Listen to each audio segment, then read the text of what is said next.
자, 마지막으로 가로수와 가로수림에 대해서 알아보겠습니다. 가로수와 가로수림은 도시에 있는 경우에는 도시숲에 해당이 되죠. 자, 가로수와 가로수림 때에 대해서 한번 알아보면은 어, 그 산림 자원의 조성 및 관리에 관한 법률이라는 것이 있는데 도시숲 면적 중에서 가로수가 차지하는 비중이 무려 33%가 됩니다. 그러니까 우리 도시에 있는 도시숲 중에서 약 3분의 1이 주로 가로수라는 얘기입니다. 그리고 도시숲은 유치한 면적을 가지고 있는 면적 요소, 그리고 가로수는 이제 선적 요소죠. 가로수는 주로 이제 길 따라서 있지 않겠습니까?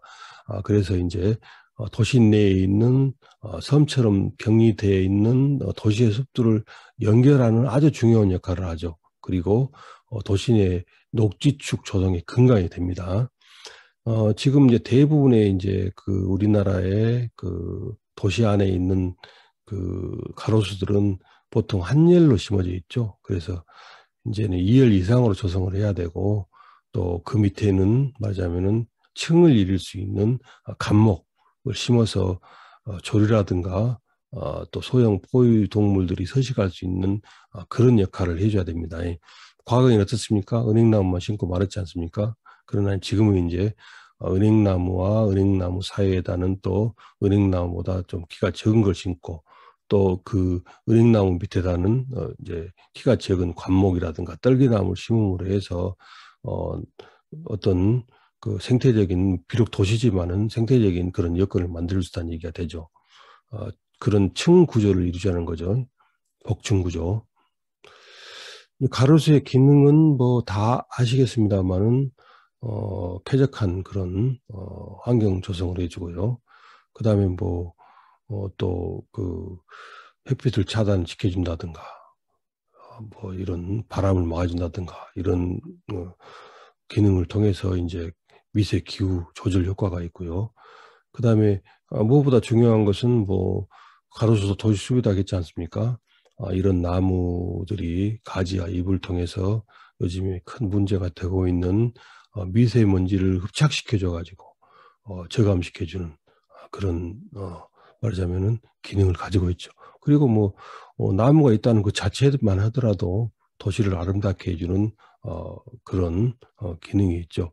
뿐만 아니라 이제 나무가 심어짐으로 해서 도시에 있던 토양을 안정시켜줘서 토양의 유실을 막는다든가, 또 아까 나왔습니다마는 나무를 빽빽이 심게 되면은 소음이 차단되고, 그래서 방음 효과를 주고, 뭐 뿐만 아니라 뭐 상록수 같은 경우에는 불이 났을 경우에도 불을 차단해주는 그런 방아대 역할을 할 수도 있는 것이죠. 시도별 가로수 조성 현황을 보면은 뭐 역시나 우리 전남이 가장 나무를 많이 심고 있습니다. 여기 오탈자가 나왔네요. 시도별인데요. 어, 전국 수정별 가로수 조성 현황을 보면은 좀 문제점이 대두되고 있죠. 뭐냐면은 제일 많은 것이 황벚나무, 벚나무죠. 우리가 흔히 벚나무라는 거 제일 많고, 그 다음에 은행나무, 그리고 이팝나무, 느티나무, 뭐 이런 종류죠. 보면 어떻습니까?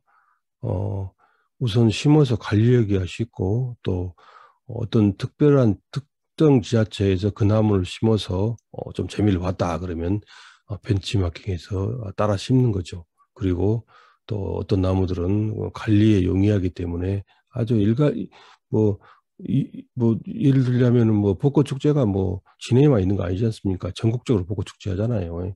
지역적인 특색이 없다는 것이죠. 그래서 저는 이것이 이제는 이런 그 관행을 탈피해야 한다고 생각하는데, 지역 특색에 맞는 나무, 그리고 향토에 맞는 나무, 그리고 열매가 열려서 맞으면 동물들을 유인할 수 있는 그런 나무, 풍요로운 나무들을 심어야 한다고 생각을 합니다.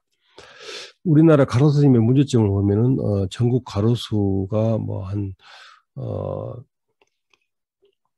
678만 5천 주라고 그러는데요. 주로 도표에서 봤듯이 벚나무라든가 은행나무, 이팝나무 이런 것들이 절반을 차지하고 있고, 그다음에 이제 공해에 강한 나무들 있지 않겠습니까? 뭐 은행나무라든가 양부집나무 이런 것들이 도시의 한 55% 차지한다는 얘기죠. 그다음에 지자체 간에 이제 말하자면 따라하기 어떤 특별한 지자체가 어떤 특정한 나무로 정체성을 가지고 무슨 축제를 했거나 재미를 봤다 그러면 이제 너나 나나 할 것 없이 다 심게 되는 것이죠. 그러다 보면은 또 특정 수종 나무에 또 품귀 현상도 생기게 되는 것이고 그래서 이제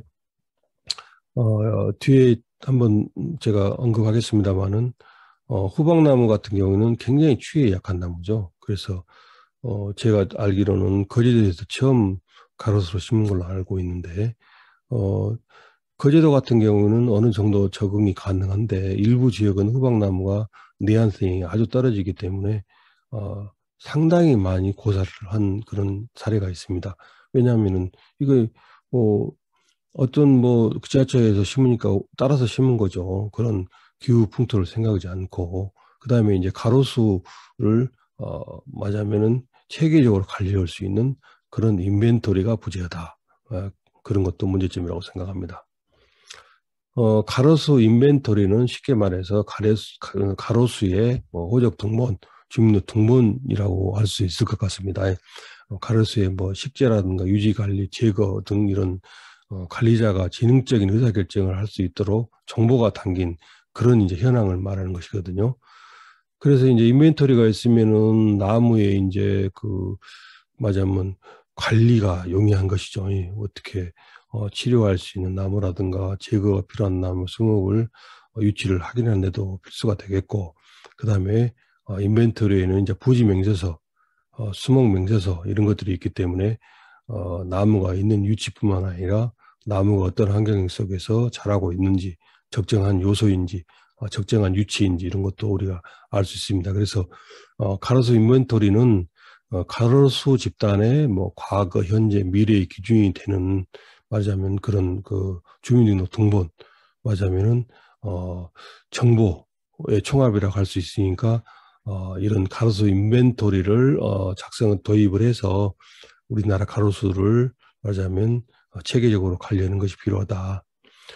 예, 가로수의 그 문제점을 개선하는 방안을 생각해 보면은 어, 우리가 기왕에 나무를 심을 때에는 새라든가 이런 뭐 소형 그 포유류들을 맞으면 부를 수 있는 유인할 수 있는 그런 환경을 만들어주는 것이 좋다고 생각합니다. 특히나 새는 우리가 정서적인 환경을 조성해 줄 뿐만 아니라 새에 의해서 새는 맞으면은 뭐 나무를 심는 농사꾼 아니겠습니까?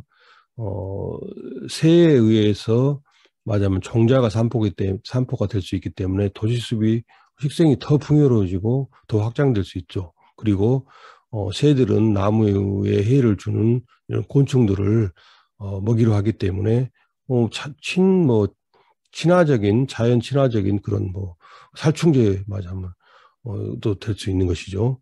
그래서 새들이 좋아하는 나무는 주로 이제 감목입니다. 감목이고 그다음에 이제 교목 중에서는 이제 열매가 열리는 붉은 열매가 열리는 이런 나무들을 맞으면은 복층 구조로 조성하면은 아주 좋습니다. 그래서 저희 아파트 같은 경우에도 이런 그 붉은 열매가 열리는 자잘한 열매가 열리는 팥배나무를 심어놔서 새들이 굉장히 많이 날아오고 있어요. 그래서 아주 자연 친화적인 그런 아파트 환경이 되고 있습니다. 그리고 마찬가지로 세분화된 생태 통로를 연결하는 것 뿐만 아니라 가로수는 이제부터는 두 줄로 심어야 됩니다. 한 줄 가로수는 어, 물론 이제 그 여건상 그전에는 한 줄로 심었지만 이제부터는 두 줄 가로수를 식재를 해서 뭔가 숲을 확장한다든가 또 그 동식물들의 그 서식지가 될 수 있도록 그렇게 도와줘야 된다고 생각을 합니다. 그리고 도시 지역의 옥상이란가 공공건물들 아까 말씀드린 대로 공공건물 옥상뿐만 아니라 뭐 산울타리 같은 것도 새들이 좋아하는 그런 나무를 심어서 또 심어 놓으면은 얘들이 또 거기에 새 집을 짓고 먹이를 구할 뿐만 아니라 이것이 새들이 이동하는 통로가 될 수 있도록 우리가 도와줘야 되겠다, 이런 생각을 갖습니다.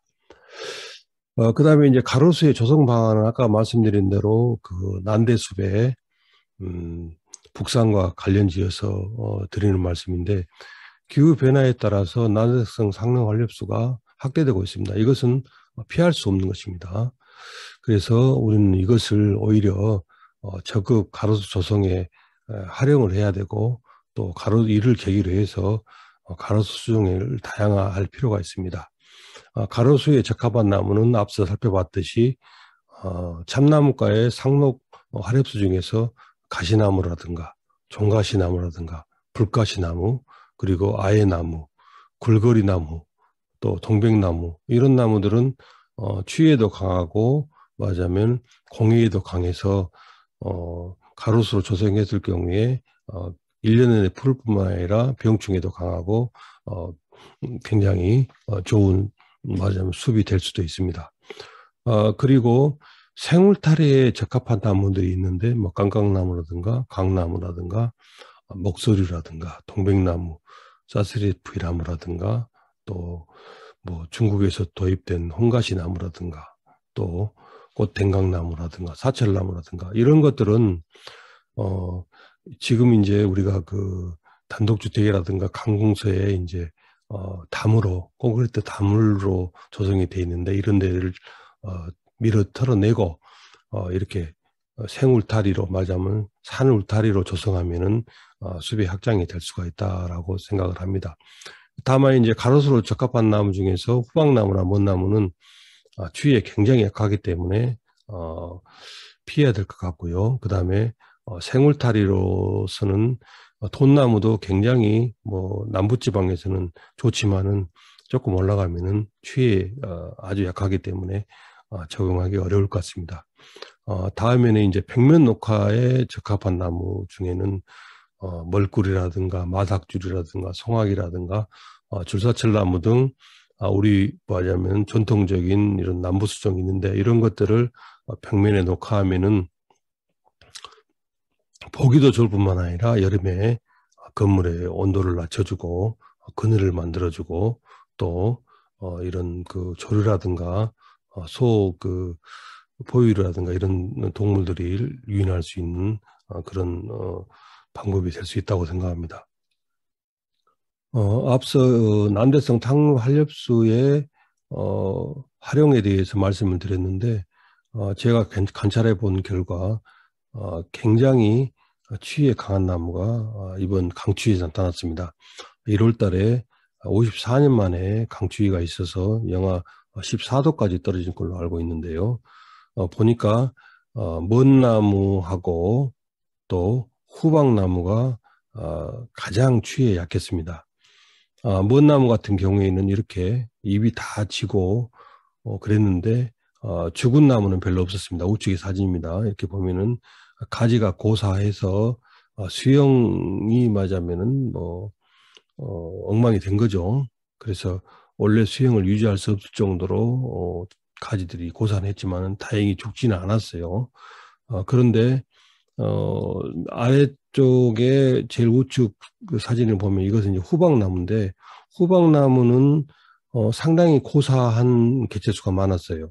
그래서 제가 보니까 후박나무가 가장 추위에 약한 나무다, 이렇게 되고, 그다음에 이제 아랫줄에 좌측에 있는 나무는 전라남도 장성에서 제가 찍어온 나무인데, 이게 이제 종가시 나무거든요. 그래서 종가시 나무 같은 경우에는 도시에서는 잘 자랍니다.